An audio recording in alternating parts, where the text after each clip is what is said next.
안녕하세요. 글쟁이 진권입니다. 나이가 들어가고 시간이 지나고 직급이 올라갈수록 우리는 다른 사람을 설득해야 되는 경우가 많이 생기는 것 같아요. 어떻게 하면 다른 사람을 설득할 수 있을까요? 오늘 그 방법을 알려드릴 건데요.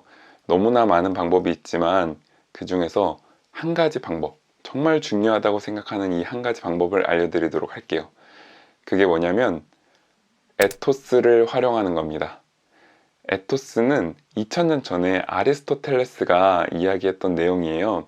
설득을 하려면 세 가지가 필요한데, 첫 번째 로고스, 두 번째 파토스, 세 번째 에토스에 대한 얘기인데, 가장 중요하다고 여겨지는 게 에토스라고 합니다. 에토스는 뭐냐 하면 말하는 사람이 누구냐에 따라서 신뢰도가 달라진다 라는 겁니다.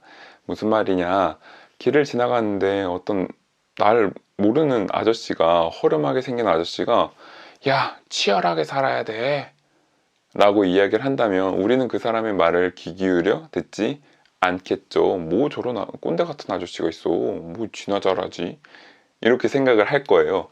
근데 유재석 님이 우리한테 치열하게 사셔야 돼요 라고 얘기를 한다면 우리는 그 말을 듣고 네, 알겠습니다, 치열하게 살겠습니다 라고 생각을 할 거라는 겁니다.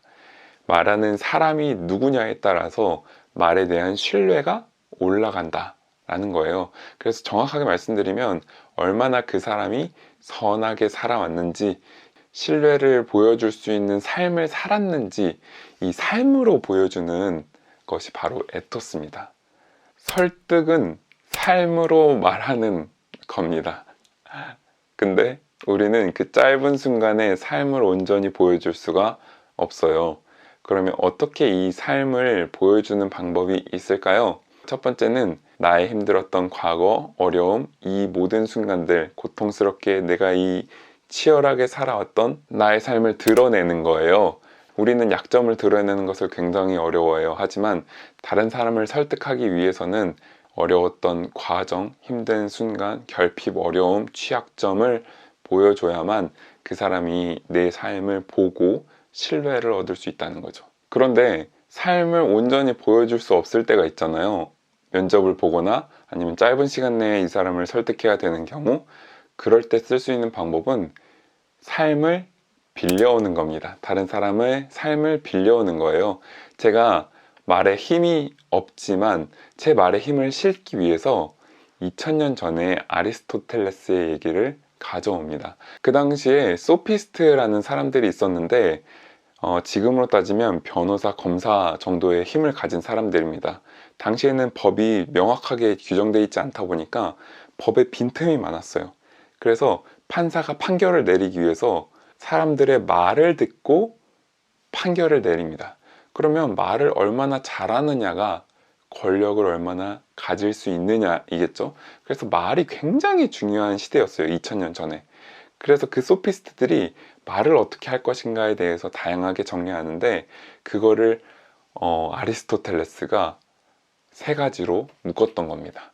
그 중에서 가장 중요하다고 말하는 것이 바로 에토스입니다 라고 이야기를 했을 때, 여러분들이 저의 삶을 보고 말에 힘이 있다, 설득력이 있다 라고 여기는 게 아니라 제가 가져온 아리스토텔레스의 힘을 보면서 여러분들이 그렇구나 라고 고개를 끄덕이게 된다는 것이죠.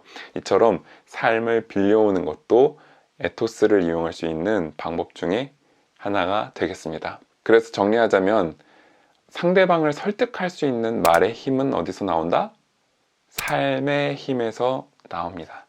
여러분들이 어떻게 살아가는지, 어떤 삶을 쌓아가는지가 결국 여러분이 가지고 있는 힘을 키워갈 것이고, 혹시나 그 삶의 힘이 상대방한테 보여줄 만한 시간이 없을 때는 다른 사람의 삶을 빌려오는 것도 방법이 될 수 있겠습니다. 이 영상을 보고 계신 여러분의 삶을 응원하고 조금 더 여러분을 표현하는 데 있어서 도움이 되었으면 좋겠습니다. 영상이 좋았다면 구독과 좋아요, 그리고 알람 설정까지 부탁드리면서 다음에 만나요. 안녕.